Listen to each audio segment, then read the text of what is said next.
Ginger peach. A few weeks ago, I showed you all what I buy and eat when I'm trying to save a lot of money on groceries, especially in these trying times when the cost of groceries has skyrocketed. And if you saw that video, you may recall I ate a lot of carbs and that I was a little bit unhappy, both psychologically and physiologically in my guts. So this time I thought that I would show you all what I eat sort of more on a typical week when I'm trying to budget and be a little bit more reasonable with my grocery choices, but not so Spartan on myself that I'm like literally eating just rice every day. So I'm going to start with my grocery haul for the week. So first I'm going to show you what was already in my fridge. As you can see, I have food in here. I've got some veggies, some spinach, some carrots, some onions, and a lot of potatoes. And then I also have a little bit of milk, some like half a pickle, some jam, some cream, a little yogurt, some Coke for my husband, miso paste, blackberry jam, some frozen pork shoulder that I'm thawing out, and some condiments like soy sauce, butter, eggs. And then I've got lots of condiments in the door of the fridge, and some butter, a little cheese. And then these are my shopping bags. Ta-da! This is everything that I bought in my grocery shopping trip. I'm going to go through everything one item at a time, but this is kind of just what it all looks like. This is about, it represents about a week's worth of groceries. So these are macadamia nuts, peanut butter chips, and brown sugar that I got at the bulk section of Winco. That's why they're in little bags. 5 pounds of carrots, 2 different onions, 1 yellow, 1 white.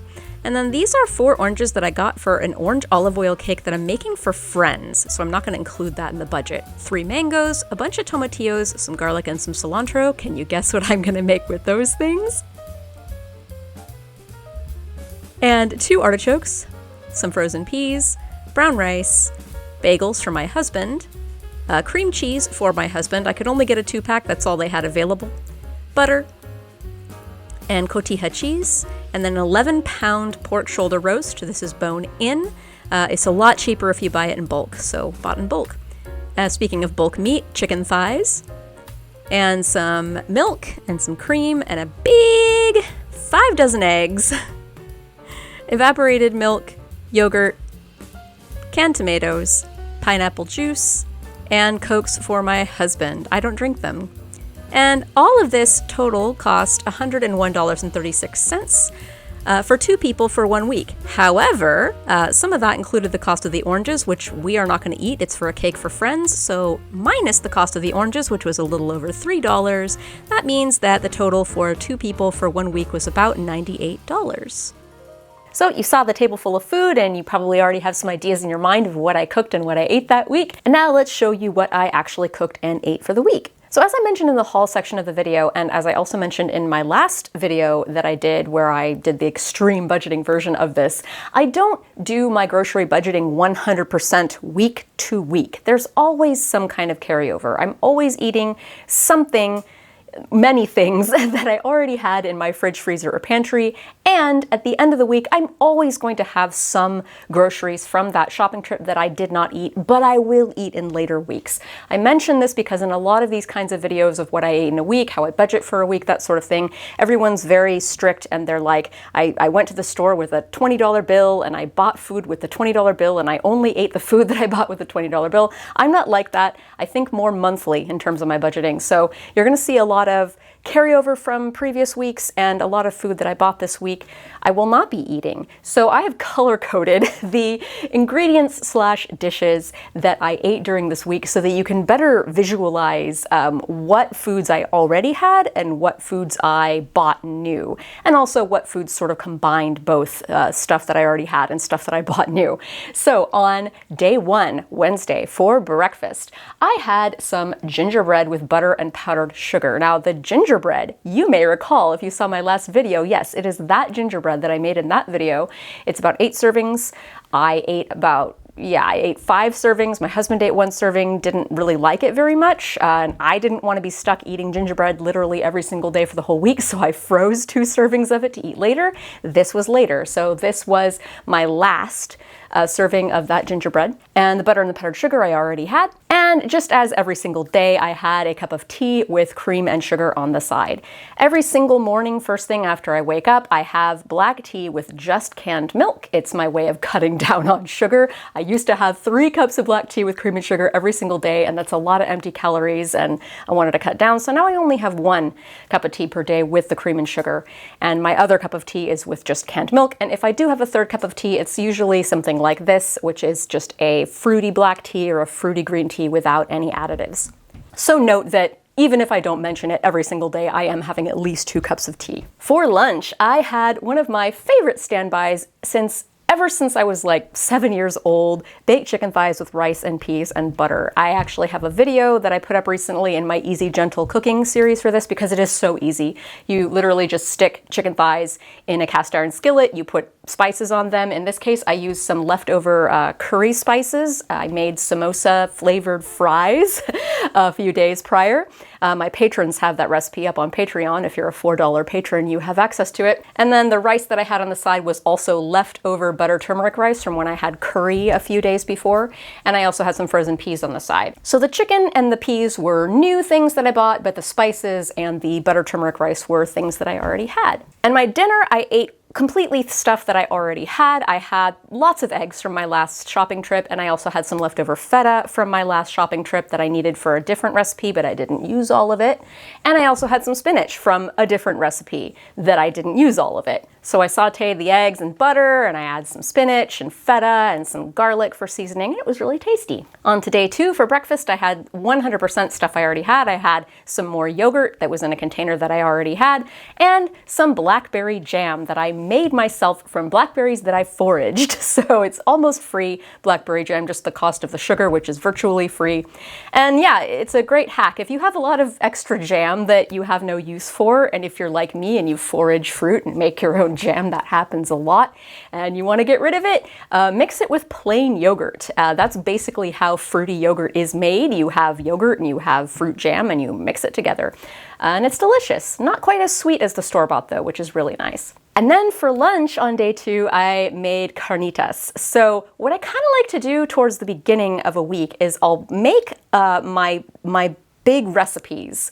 Like the first 3 to 4 days, every single day I might cook something new. And then the remaining latter half of the week going into the next week, I'll be eating mostly leftovers. So that while yes, at the beginning of the week I'm spending a lot of time cooking and doing dishes and stuff, the latter half of the week it means I kind of get a break. And carnitas are great because you start them overnight, the night before, in the slow cooker. And I remember I almost forgot to do this. I was lying in bed, getting ready to go to sleep, and then I suddenly remembered, oh no, I forgot to start the carnitas, so I had to get up and make carnitas. But even if you're about to go to sleep and you're really tired, they're really super easy to make. You just get pork shoulder and you stick it in a crock pot and you add some spices and some orange juice. I used pineapple juice in this case, and you put it on low and you cook it for 10 hours, and then you wake up the next morning and your house smells lovely, and then you fry it up the next day in its own fat. You reduce the cooking broth and you add that, and boom, you've got carnitas. Now in theory, this is very easy and doesn't take very much effort. However,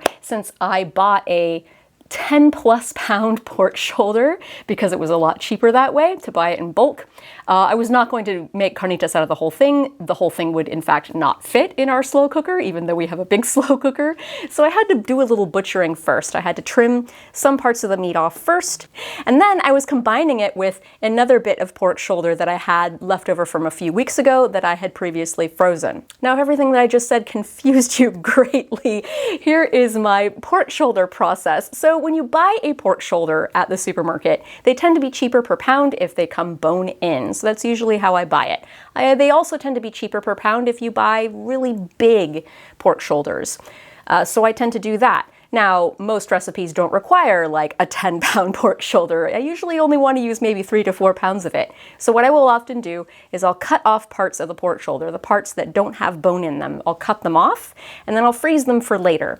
In this case, I reserved some of my pork shoulder for another recipe that I was making later in that week, and some of it I did freeze for later. I make pineapple fried rice out of it, I do stir fries with it, I make carnitas out of it, there's all kinds of things I can do. So the last time I had gotten a pork shoulder, it was bone in, and I had uses for the non-bone part, but the part with the bone, I had no use for it. So I froze it for later. So I combined that bone-in section of pork shoulder with this bone-in section of pork shoulder to make carnitas. Now, Sarah, you may be asking, why are you so obsessed with bones in your pork shoulders for your carnitas? Here's the reason why. If you try to cook a pork shoulder with the bone in and it's not low and slow, it's really hard to get all the meat off of the bone, and you wind up wasting meat, and you also wind up wasting that delicious bone flavor and goodness that you can get. So if I have a piece of meat that has a bone in it, I always do a slow cook braise sort of deal, or a stew. That way you can extract all the goodness out of the bone and you don't waste any meat. So that's why I save all of my bony parts of pork shoulder to make carnitas. Anyway, I made the carnitas, I made some corn tortillas with masa that I already had, and I made a salsa verde with all new ingredients, and I had some amazingly delicious carnitas tacos for lunch. Day 2 for dinner, we love artichokes in this household, and they were really super cheap at the grocery store. I had seen them in weeks previous, and they were like $6 per jumbo artichoke, which is ridiculously expensive. Artichokes are pretty expensive anyway, but man, 6 is too rich for my blood. But this time, they had much cheaper artichokes, so we each had a steamed artichoke with some melted butter. And I always like to drink a nice big glass of milk on the side of my artichoke and butter. It's something I've always done since I was a little girl, and I haven't looked back. So Friday was going to be another day that I was going to cook a big batch of something to feed off of the rest of the week, but I didn't sleep very well the night before, and I also had a lot of work that I had to do that day, so I elected to eat more leftovers that day. For breakfast, I just had some simple fried potatoes in rendered animal fat. Both of those things I already had in my fridge. And for lunch, I had more carnitas tacos, along with a glass of pineapple juice, since I still had a lot of pineapple juice left over from the pineapple juice that I put into the carnitas. And for dinner, I just kind of grazed. I had a banana and some blackberry yogurt. Saturday, I had the day off. I was well rested and I had plenty of time to cook, so I cooked something a little more complicated. I made spaghetti with sauce. Now, I mean, you can make very simple versions of spaghetti with sauce. I definitely do that sometimes, but recently, as in like 3 weeks ago, I discovered making my own homemade Italian sausage and then making pasta sauce out of that. It is out of this world. It is amazing. I've shared the recipe with my $4 patrons already, and I do plan on putting videos of it also, or maybe just one video, up here on this channel at some point in the near future, so look out for that if you like a good meaty tomatoey pasta sauce. So after a breakfast of blackberry yogurt and tea with cream and sugar, and a light lunch of a banana and a mango and some more tea, I just needed some calories to tide me over until the pasta sauce was ready. I, meanwhile, was cooking the pasta sauce from the start of the morning. This recipe is not for the faint of heart. It requires a lot of effort, but I certainly think it's worth it. So the parts of the pork shoulder that I cut off, especially those really fatty bits, I cut into small cubes and I froze them partially so that I could then grind it. I don't have a meat grinder, I don't have a KitchenAid with a meat grinder attachment, so the best I can do is a food processor, and it works pretty well in a pinch. So if you don't have a meat grinder, but you do have a food processor, you can totally make this. So I ground my own pork out of the pork shoulder trimmings, and then I added a bunch of aromatics and spices, and then I added that to some canned tomatoes and some red wine and some onion and garlic and other spices. Again, I'll have the recipe up here later at some point. And I served it with some spaghetti that I already had in my pantry, and those nutritional yeast flakes that I also had in my pantry from like a year or two ago when I did a raw vegan video. My kitty is being so cute right now.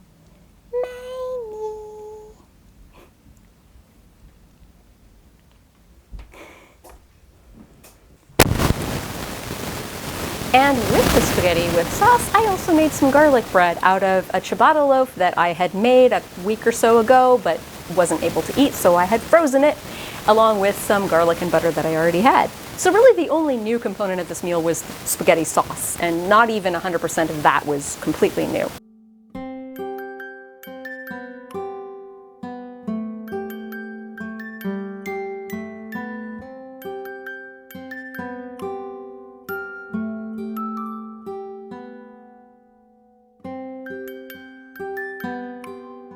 Sunday, day 5. For breakfast, I had short pasta with spaghetti sauce and nutritional yeast. When I eat pasta, I actually usually prefer to have short pasta, not because of the way it tastes or the mouthfeel or anything, but because it's much easier to portion out how much you're eating. You know that meme where there's always like this giant pot of spaghetti? It's like, I made spaghetti for 2 people, and it's like all this extra spaghetti.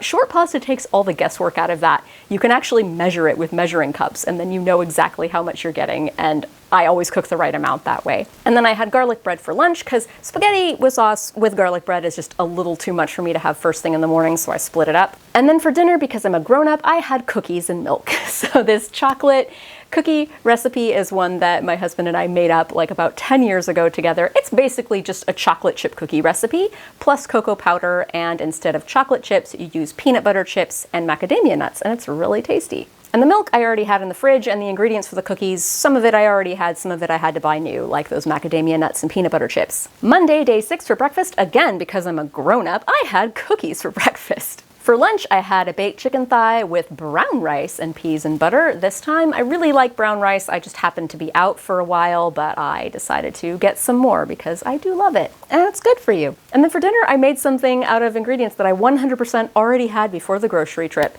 I made peanut sesame noodles with carrots and onion.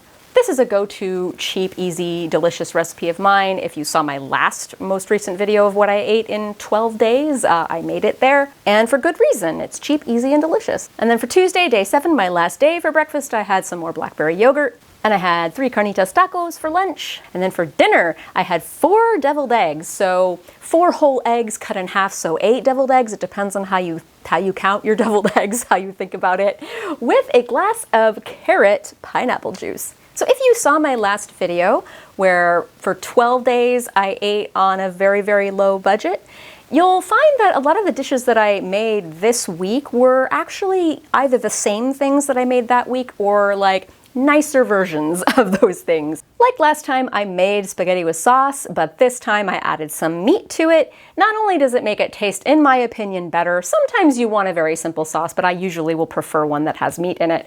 Tastes better, but also it's so much more caloric. It'll fill you up a lot more, has a lot more protein and other nutrients. And my husband definitely prefers it. But I also ate deviled eggs in both weeks. I ate the peanut sesame noodles in both weeks. And yeah, a lot of other things that I ate this week are the kinds of foods that I would eat when I'm trying to save a lot of money, such as the fried potatoes. Even the chicken thighs with the rice are actually pretty economical. If you are a meat eater, that's pretty much one of the cheapest things that you can eat. So I highly recommend it. And I was too lazy to drag all of the food that I didn't eat and put it out on the table and film it for B-roll. But a lot of the food that I bought in this grocery shopping trip, I did not wind up eating 100% of it. And some of the food I wound up not even eating any of it. I got a half gallon of milk, which I didn't even pop open until a few days after the fact because I already had some of a gallon of milk that I was still working on in the fridge, but it's okay. Half gallons of milk are great things to buy in advance for later, as long as you don't break that seal. Sometimes the sell-by date is like a month or 2 in advance, and it's still good as long as you don't break that seal. So I kind of like having a half gallon of unopened milk in the fridge, just there, because I hate running out of milk. And even though I used about 2 pounds worth of pork shoulder from the freezer from previous weeks, I then returned about 3 pounds of pork shoulder back to the freezer from this grocery shopping trip. So everything kind of does tend to balance out. By no means was this week intended to be like a how-to instructional, this is what you should eat, so saith I, but rather just a, hey, that this is what I happen to eat. And hopefully you got some ideas from it. So yeah, thanks for listening to me talk about food for 20 minutes. And thank you to my patrons for helping me pay for some of these groceries, like literally. I'd like to especially thank Chrissy, Britt, Honey Badgers, Megan M, Matthew, Jenny D, Robert Z, Mercedes, Jocelyn, Manila, Gina F, Megan B, Data Fox, Stacy, Gina S, Ruth, Katie, Lonesome Screams, Mihir, Veda, Morgan, Vidfafo, Britta, and Slowet. See you in another week or 2 whenever I get around to making that spaghetti sauce video.